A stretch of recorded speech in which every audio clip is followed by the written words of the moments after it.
Hello, everybody, and welcome back to our shift tracking of the local real estate market here in South Jersey, Burlington, Camden, Gloucester counties, 900,000 and below, and we are officially starting Shift Tracker 2.0.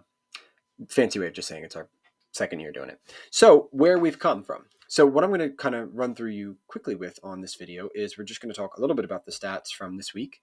We're going to do a little bit of a sense of kind of where we came from last year, what we've been looking at, what are some of the basic trend lines, and then just a quick synopsis of, okay, if you're a buyer in 2024, what should I be doing? And if I'm a seller in 2024, what should I be doing? And we'll make it nice and short and sweet for that point. So this week one, right? First off, prefacing this little asterisk, I'm not going to try and take anything serious out of the last 3 weeks. The last 2 weeks of December, first week of January are always sort of just a seasonally affected down couple weeks. It's hard to take any real meaningful trend lines from these, but let's call it as we see it. So total active listings are down. You're at 1322 at the moment, which is a little bit lower than what kind of our average in December was of 1471. So we are definitely down in inventory at the moment, which is fine. Again, past couple weeks, and you'll see here 132 new listings, which is super low. We had 211 average in December. And then our pendings were 172, which is still below our average in December. And then our close was 249, which is still lower than our average in December. So just down across the board, what came on, what went under contract, and what came off. Okay. Now our XW or canceled, that is expired, withdrawn, or canceled listings. When people just say, hey, we're going to just pull the listing off the market, didn't sell for whatever number of reasons, that's way down 32 as compared to 68. So literally less than half. Price reductions were at 58 compared to 109 average for last month. So again, down. Now, days on market, average and median are up considerably. December, the average was 65 days. It's now 72. In December, the median was 36. It's now 44. So again, there's a lot of listings that are just sitting, right? With not as many that kind of went under contract. There are more listings sitting. There are more sellers sitting there saying, well, maybe we drop the price over the holiday and then, really attack it in the new year, things like that. So this to me is probably the one data point that I am focusing in on at the moment is the days on market sitting. Because as we start talking, and just the last 2 points, volume, which is just a cumulative total of all the prices, and the median list price, which is obviously that, it's just where a lot of these listings have been getting listed. So that's all well and good. The days on market, though, is interesting. I just wanted to kind of retouch on that for 30 seconds here. This is going to start to drive a lot of the listing conversations about how we price and organize the home, what things we may do before the listing, which in recent years we haven't done a lot. It was sort of just put it up at whatever number and you'll get whatever number. But now we may need to be a little bit more tactful about the marketing and what we do to prep your home to make sure that it does look good when it hits the market. So that one I am looking at, as well as from the buyer conversations. Do we have to offer over asking price? We might not, right? If something's been sitting a little bit longer, we may actually be able to get it under asking, which I know is crazy in this market, but it's the truth. So that's just the quick snapshot of this week. Again, not trying to take any great narrative from that. I think it is what it is, but we're going to keep an eye on those days on market. So if you haven't really joined us before, that maybe this is one of the few times that you've been able to watch one of these, and that's totally okay. It's not meant to be watched every single week, but it's good to have a rhythm. So you can see in our top, we reviewed 10 key metrics. I went through them, what they were. We did every single week of 2024, and we took it all the way out here to here. So the big takeaway from last year was that we only sold 4 out of every 5 homes. There was a 20% reduction in the amount of homes that sold in 2023 as compared to 2022. So it was just by and large a slower real estate market. Just didn't happen. There weren't as many sales as there were the year before, which is fine. It just is what it is. It was a weird year. And we knew that because we saw that big inflationary period in the beginning of the year. Well, that's what we're looking at here from the average total active listings. We saw so many people freak out. They didn't want to put their homes on the market because they didn't know what's going to happen. So that all got smoothed out. And then you started to see that sort of rebound. We also saw that while that inventory was getting pitched in a slightly lag metric, meaning it happens just after one other metric, so the listings went down, and then a few months later, you started seeing the days on market come down because there weren't as many listings. People were kind of jumping after stuff that would maybe been sitting for a little bit longer, so it gobbled up a lot of that kind of longer sitting inventory. Now, at the same time, we did see that price reductions sort of mirrored total active listings without so much of the peaks and troughs. So that's reasonable. Price reductions and total active listings are going to go hand in hand a lot. But median list price. Median list price really rose in the beginning of the year, and then it really stabled off. And we had a really stable pricing since June. Since June of last year, we have had very stable pricing in this area, which is great to see. So all that's super helpful. The last thing that we didn't cover, and it was just a little bit to the right there, was interest rates. So we had interest rates sitting there. Oh, geez, they had topped out in October at almost 7.8 in sort of a base rate. They're now down in sort of the lower sevens.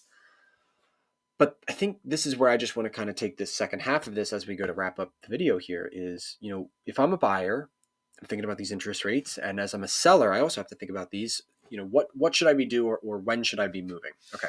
You have three scenarios. You're either a buyer, you're either a seller, or a lot of times you're both, right? I'm going to be selling my home in Mount Laurel and I'm going to be purchasing a home in Cherry Hill. I'm going to be, selling my home in Runnymede and buying a home in Haddonfield, whatever, right? So let's kind of work backwards. So let's take that first example. If you're a buyer and a seller, right? Most of the time, you're going to be buying and selling locally. Now, sometimes you may be selling your home here and buying in Florida, right? Sometimes you may be selling your home here and buying two homes because maybe unfortunately you're going through a divorce, right? Maybe you're selling your home and your daughter is finally buying her own condo, and then you guys are going to be buying a smaller place to downsize, right? So, and there's also debts. I'm selling my home and I'm not buying anywhere because it's again, an estate situation and executors handling that. So there are some pluses and minuses, but for the most part, that's sort of one-to-one. If you're going to buy and sell in this area, so the amount of buyers that will enter the market will be the same amount roughly as the number of listings that enter the market. So that's part good. That's a good part. Now you may have, again, the only selling and then moving in with family, getting an apartment, or moving out of state. And that is a fairly small population of the sellers. The bigger portion is going to be the buyers entering the market who do not have a home to sell. And that is sort of, I don't want to call it the problem because that's great that there are people who are entering the market looking to purchase a home. But here's where it's going to start to make your life difficult if you are a buyer. So let's say you are a buyer, right?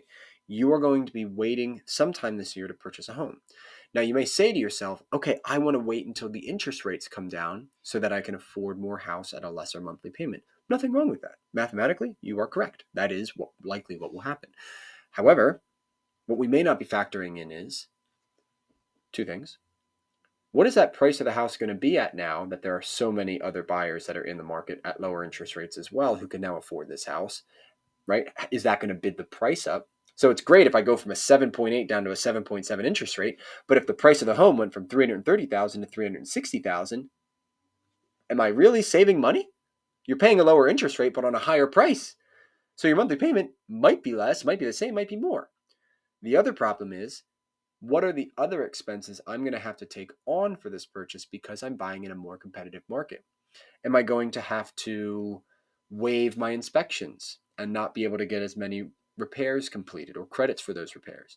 Am I going to have to add money to an appraisal gap coverage, meaning that I'm going to actually willing to put more money down even if the home doesn't appraise for the price that I wanted, that I put on the contract? Am I going to be willing to pay for a seller transfer fee? Am I going to be willing to pay for a storage unit for the seller for a month to handle some of their move out? These were some of the things we had to do when it became really competitive that cost the buyer extra money. So while interest rates are important, there are a lot of other costs that you may have to incur during the transaction if you wait too long. So for a buyer, it's sort of this sliding scale. It's like, yeah, the interest rates may come down, but the competition goes up. And so, all things equal, as they're starting to move around, there's not going to be a great time to just jump in and say, this is the perfect time. This is when it balances out the right way. That's going to be very hard. It's going to be very hard to do that. I mean, maybe the day after a heavy interest rate drop would be a good time to get under contract because most of the buyers haven't paid attention. They're not recognizing it for like a week after, and then the landscape starts to change in terms of pricing and competition. But by and large, if you're a buyer, buy when it's right for you and your family this year, period. That's just buy when it's right for you and your family. There's going to be very difficult timing of the market conversations. If you're a buyer and a seller, you're going to make out well on one or the other. I think as a seller, and let's just kind of address the seller side of this because we just addressed the buyer. If you are a seller and you're moving down to Florida, yeah, maybe you should wait a few more months rather than right now, because I do think that the lowered interest rates are going to have an upward pressure on price, demand, terms, And so if you are just selling and then you're going to get out of Dodge, yes, you might be better off waiting a little bit longer into this year, maybe after the first interest rate drop, or maybe after, one of the second or third interest rate drops. You may net more for your home because of that. But if you are a seller who then also has to buy, well, the longer you wait, you're going to have the negative effects of the buy while still getting the positive effects of the sale. So then it would come down to more of a price point. So let's say you're doing an upsize. So let's say I have a $200,000 home right now and I'm going to buy a $400,000 home, right? I would rather, let's say in that scenario, I would probably rather have you purchase sooner rather than later. Because the increase that I'm going to get on your $200,000 home isn't going to be all that much, but the interest rate that's going to be affected by that $400,000 purchase may be. So actually, now that I'm saying it out loud, for the upsizers, it might make sense to wait a little bit. You may want to get a better interest rate. That makes sense. You're going to want to wait for the better interest rate for the higher purchase price because it's going to affect more of the life of the loan. But if you're selling, you could go from maybe $200,000 up to $215,000, in a sales price. But that's not that groundbreaking. Let's flip it. Let's say you're downsizing. So let's say you have a $400,000 house and you're looking to buy a $200,000 house. Well, in that scenario, I may wait. And if I wait, that means that my interest rate is again going to be coming lower, but I should be netting a higher price on the $400,000. Man, the way when you start talking about these things and when you start thinking about the way that the interest rate is going to affect it, you're kind of winning and losing both times. You are really sort of getting a slightly higher interest rate here, less competition as the buyer, so maybe you get the home at the lower price. Okay, if I wait, yeah, the interest rates are going to be lower, but I'm probably going to get it at a higher price. I'm going to have to give up more terms. I think this does come back to sort of what we talked about for the buyers. It's if you're a buyer or if you're doing both, buy and sell, this is probably just a when it's most ready for you. When you can do a little bit of that financial cleanup, you can just be in the best position possible and you just bite the bullet one way or the other. Either you're going to not maybe net quite as much for your sales you kind of thought, but at least you could get into that next house on a reasonable time frame without all the extra costs and terms, or you wait a little bit, you get a slightly better interest rate, but you may have to forego some capital costs at the beginning, not getting stuff repaired that you may have to spend $5,000, $7,000, $10,000 to get repaired that otherwise maybe you could negotiate with a seller for. So again, if I had a straightforward answer for you, there would be literally no purpose in doing the shift tracker thing. So anyway, that's going to do it for us this week. I didn't want to go too long on this first week, but I just want to start laying the conversation of there are some things to consider this year. And again, I wish I could make a blanket statement, but your situation is different than his situation, and his situation is different than her situation. For everybody, it does become specific. So what I always will leave you with is if you are interested in talking about this a little bit more specifically based on your scenario, obviously I would love to have a conversation with you as a realtor. I'd like to have these conversations all the time. We're just problem solvers. It's just a matter of come to us with, hey, here's my scattered life. Here's basically what I kind of want to do. And we just talk and we have a good method as realtors. I'm kind of speaking as realtors as a whole, but me specifically, good method for just working you down a series of questions that you answer to help you self-discover what your correct path is. I have no horse in any race in terms of a specific path or trajectory. For me, it's about uncovering what's right for you and then you following that path. For me, the best thing isn't a home sale. For me, the best thing is a happy customer, because a happy customer may refer other happy customers. Just getting somebody in a house might be a bad transaction. I may never talk to that person or ever get another piece of business from them again. And I've never had a conversation with somebody where a year after they said, Connor, I can't believe I bought this house. I don't know what I was thinking. Let's keep that going. So anyway, that's going to do it for us here. Week 1 of our shift tracker. Hope to see you next week.